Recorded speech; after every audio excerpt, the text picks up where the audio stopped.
Well, good evening, brothers and sisters. Right, over the last few months, I've been watching various videos about how our history's been rewritten by the power brokers at the top possible. But the one thing I do know for certain is that the power brokers will eventually lose. History tells us that all empires run by these power oligarchs, whatever you like to give them their name, the Freemasons, etc., etc., etc. They lay down plans over a long period of time. Well, our current empire has been running for about 250 plus years, give or take.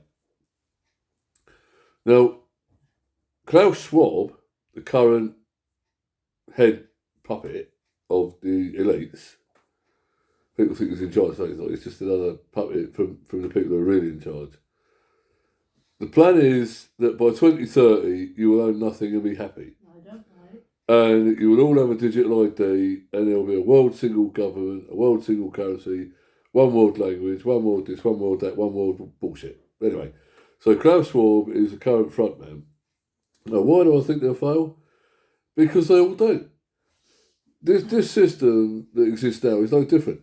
Look, for 300,000 years, give or take, right, the human race got by without money and without governments and without people telling you what you can and can't do. And then about 10,000 years ago came, supposedly, we're told, civilization.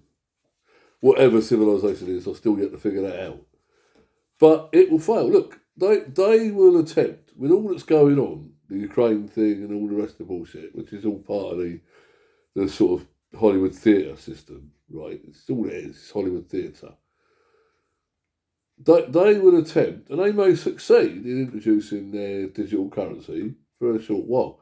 But in the end, the 20% of us or so that have seen through the bullshit for the whole duration of this last couple of years of bullshit and the ongoing bullshit, right, will overthrow it. Now, it may get violent, right? This is usually how it ends. I agree with Max Egan, and Max Egan is a pacifist, so he's not a violent guy.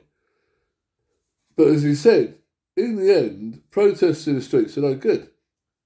In the end, it will come down to some kind of violent overthrow.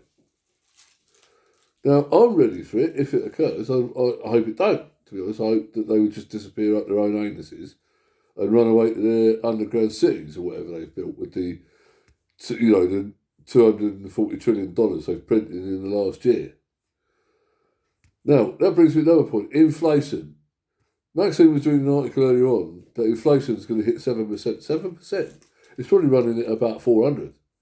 Inflation is not price hikes in goods. It's the inflation of the currency.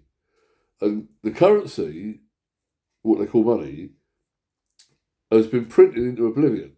It ain't even printed, it's just added into a computer screen. So, my take is, over the next 2 years, possibly 3, in that time frame, 2 to 3 years, maybe sooner, something's going to snap. Something is going to give big time. And I think the elites know it, which is why they're in panic mode with all this bullshit going on about Ukraine and some other stuff coming up. The sort of cyber polygon thing. There's going to be attacks on the internet blamed on the Russians or the Chinese. It's all part of the Hollywood theatre, people. Just ignore the whole thing. And when we're still standing in 3 years' time, we will have won the day. End of story. Simple as that. The future belongs to us, not the oligarchs. Peace.